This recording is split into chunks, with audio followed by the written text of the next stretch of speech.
that inferior olive is off or it's not communicating with the rest of the body, you've got some problems. But I love the one in the thalamus that is our thinking. And so the inferior olive, the one that goes to all your muscles, important, crucial, all that sort of stuff, stays about 8 hertz. You know what's wonderful about your thalamus? That one changes. Have you ever been in a situation where you really need to think about something, you know it's really important, so you really concentrate? Do you realize your brain can rev that metronome up as much as 4 times? So if you think about your brain like a computer, it's almost like you've got a processor that's a variable frequency. And there's a bunch of things that incorporate that. In fact, the cerebellum that we're going to talk about a little bit, one of its jobs is to tell the cortex and that thalamus up there, and those specific those neurons or those little spaces that send that time code. The cerebellum feeds into that area, saying this is important. Pay attention to it. Let's plan for this.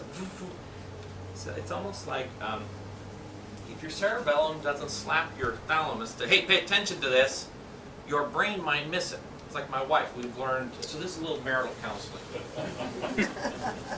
My wife might be talking to me, but guess who's not hearing her? I didn't know she was, my thalamus wasn't paying attention to her. I didn't realize it was important. So she's figured out if she says my name, David, oh, yes, yes, and then says what she wants to tell me, she'll have my attention, right? So your cerebellum says, hey, listen, okay. And then you can decide, oh, this is, then it can rev up. We got to pay attention to. It will speed up the rate of processing of your brain. Now, what would happen if that system isn't working very well for you? You won't remember things. You will feel like you're half asleep. You're sleepwalking. And it may be that your cerebellum is not getting enough activation up, slapping your thalamus around, telling you to pay attention. So if I'm adjusting your back, but your thalamus needs to be woken up, maybe I can send in the signal through the cerebellum. So I might adjust your fingers to wake up your thalamus, because I'll go through the cerebellum up to the, you go, oh. I know. And you'll start to see, so I do have some fun little toys here, don't I?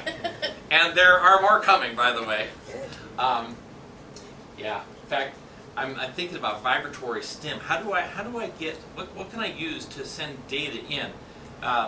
So I was at this seminar in Los Angeles, right? So my wife, bless her heart, she came with me, and that was fun. So I'm just sitting there thinking, hey, so I have this shaver, and I say, hey, hold this in your hand. So every time I learn things, I like to try it out on people, right? So my lovely wife, she has been just a saint.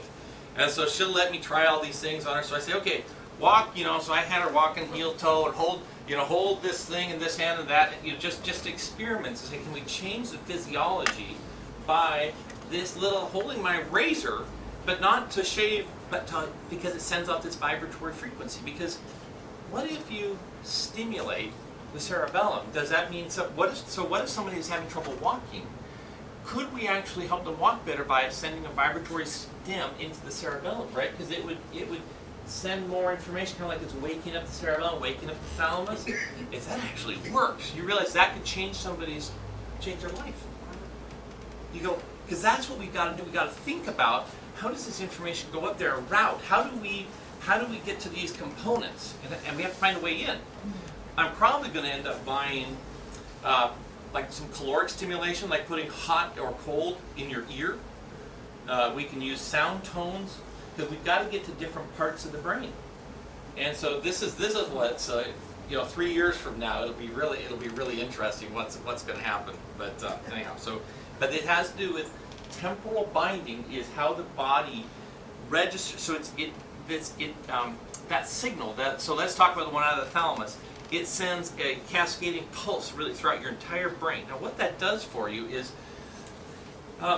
let's see, I look at Ron, so I see Ron with my eyes, and I see what he's wearing. When he talks to me, he's tall, and I have all these things. Well, but at the same time I'm looking at Ron, my skin, I have all of you in my sight, right? I have the warmth of the room, I see the lights, all this stuff is happening. My brain is perceiving all of these things. So I hear the traffic going by, all these things are happening, right? Do you realize they're all happening simultaneously?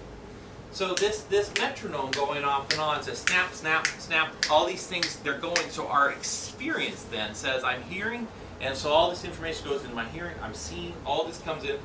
So these memories are stamped, stamped, stamped, stamped, so it logs by time. So this is what we call temporal binding, in that they're not connected, but they share the same time stamp. And it has to go under hippocampus, it has to go other places and stuff. But that's how the brain basically uses the metronome. So I tell people, it's almost like, how many of you guys are musicians? Have you ever played in a band?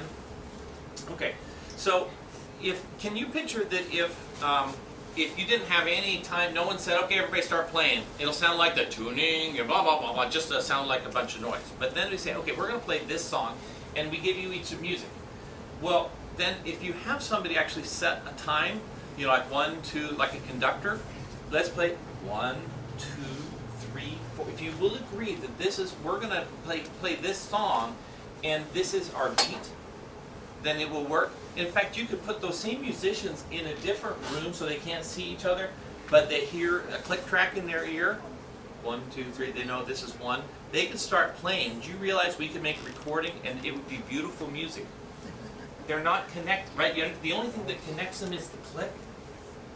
Because they're bound by time, the music is beautiful.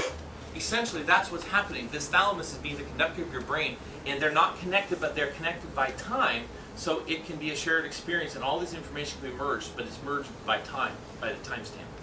This also gives you the point of relevance. You understand, if we had no way to tell if today was today and yesterday was in the past, and that I'm thinking about the future, this gives us a whole way to have an experience of life. It really is interesting when you think about the consequences of this. It's absolutely fascinating. So tonight, the cerebellum, I want to spend a little bit of extra time with that tonight, just so you know, and it's been something that we've always known the cerebellum was important. In my practice, we've always paid attention to things like your posture. We've done bilateral weight scales now for several years, watching to see how balanced you are when you stand.